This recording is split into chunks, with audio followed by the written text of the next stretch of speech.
Hi everyone, welcome back to my channel. So today I'm going to be filming 12 books that I think that you should ask for Christmas. First up, we have Atmosphere by Taylor Jenkins Reid. Now this is really good if you're looking for a historical fiction.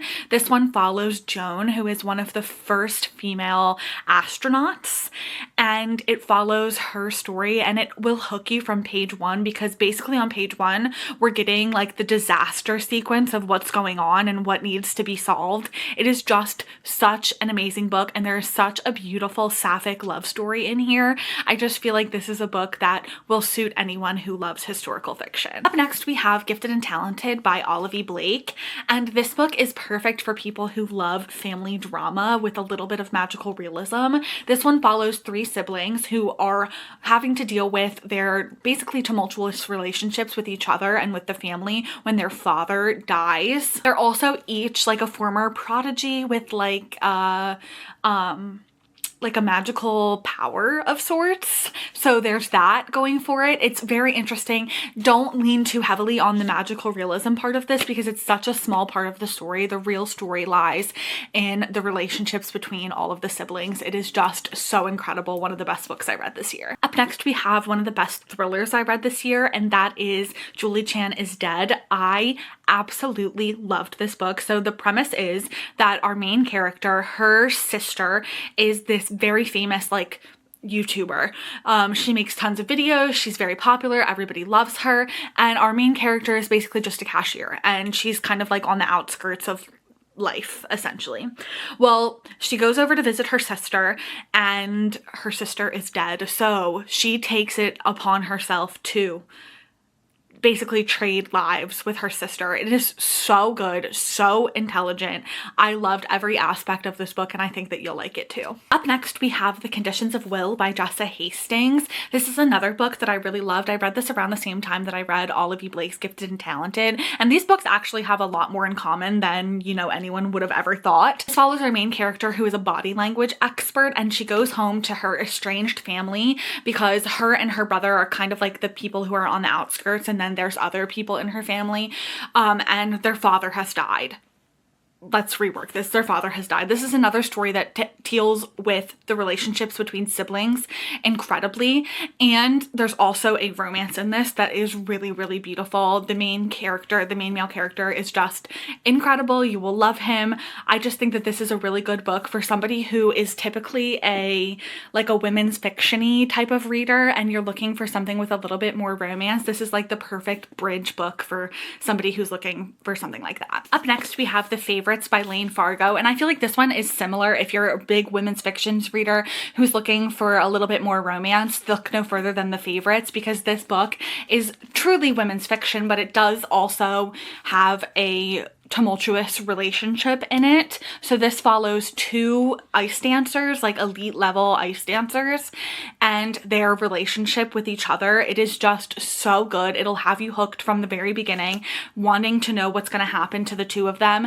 And it's really cool because you're also getting kind of like a podcast style narrative throughout. So I really would recommend this one on audio as well.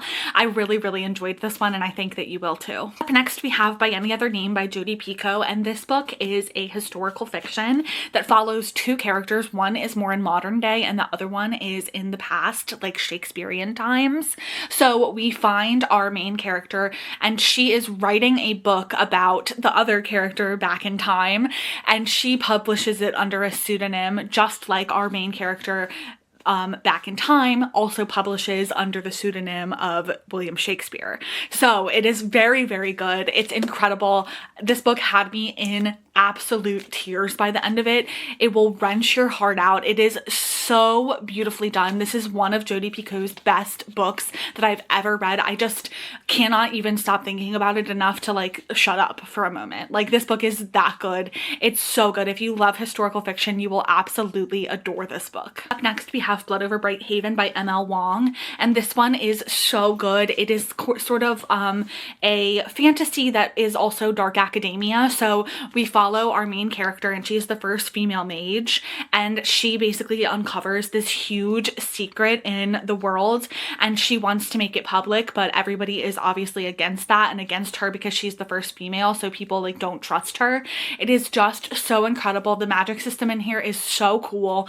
Everything, the world building, it's just so dark, so impeccable. If you're looking for your next favorite fantasy book, look no further than Blood Over Bright Haven. Up next, we have some romantasies, which is my favorite genre, so I have quite a few romantasies to mention. The first one being The Night and the Moth by Rachel Gillig. I absolutely adored this book when I read it. This one follows our main character, and she is sort of trapped in this life where she is kind of like a prophetess. So she has to go through this scenario where she basically prophesies for other people who come in to get their like prophecies read. Prophecies does not seem like the right word. Like, it's future. Yeah, she's a prophetess. Yeah, I'm on the right track. Anyway, so she basically one day discovers that all of the other people who are with her in this are starting to disappear. So she goes after them with this male hero who is just so cool, so incredible. I absolutely love this book, and I feel like you will too. Up next, we have Silver Elite by Dani Francis, and this one is a dystopian book. It is so good. It's bringing back like the era of the Hunger Games, Divergent, all of those. It is so good, but this one is adult and it is so incredible. So it follows our main character, and she has like the power to read minds, but she lives in a place where it is completely illegal to have mind powers, so she has to hide and lie and deceive. It is so cool. The main male character is so interesting. I absolutely love their dynamic. It is just like the most tense that you could ever see. There's so much tension between them. I just absolutely love this book, and I feel like you will too. Oh my gosh, and I forgot almost like one of the most important parts. She joined this like elite academy to become one of them when she gets captured, because they find out about her powers, and so they capture her. Oh my gosh, it's so good. Like I feel like I don't want to spoil anything. Like, you just need to read it. Up next, we have Alchemized, which I feel like might be kind of polarizing. If you're into super dark fantasy, then you will absolutely love this. This is one where it's like, it's hard to say that it's a romantasy. There is definitely romance in it, but it's like you have to wait for it and really work for it. It is just so good. It's about our main character who loses her memories, and so she has to kind of gain them back, and she is an alchemist, but they are like suppressing her powers, and she is taken into the house of somebody who she has always kind of been enemies with, and so she's learning to trust and learning to believe again. It is just so beautiful. This is another one that made me sob my eyes out. I absolutely adore Alchemized, and I like I said, I want you to take this recommendation with like protect yourself, because it's really dark, it's really sad, but it is just so beautiful, and the payoff is absolutely worth it. If you're looking for your next book to be completely sucked into, look no further than Alchemized. Up next, we have Rose in Chains by Julie Soto, and this is another one that is just, it's pretty dark, but it's not as dark as Alchemized, I'll say that. It follows our main character, and her twin brother has recently died, and basically darkness and evil have won. So she is taken to be like a magic, kind of like a magic servant, where people use her powers to siphon their own powers. It is just so interesting, and she is kind of sold off to the highest bidder type of situation. It is really good. There is romance in this. I absolutely could not put this book down, and I feel like you will like it as well. And finally, we have Road of Bones by Demi Winters. This is another romantasy.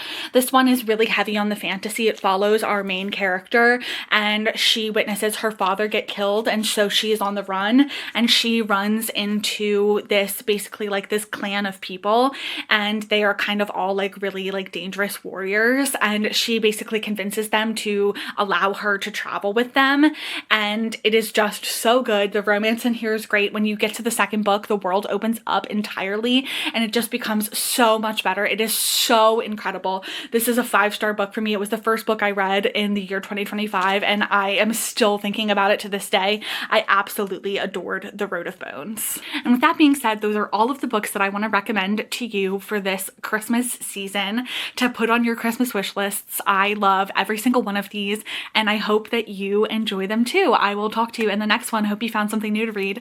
Bye.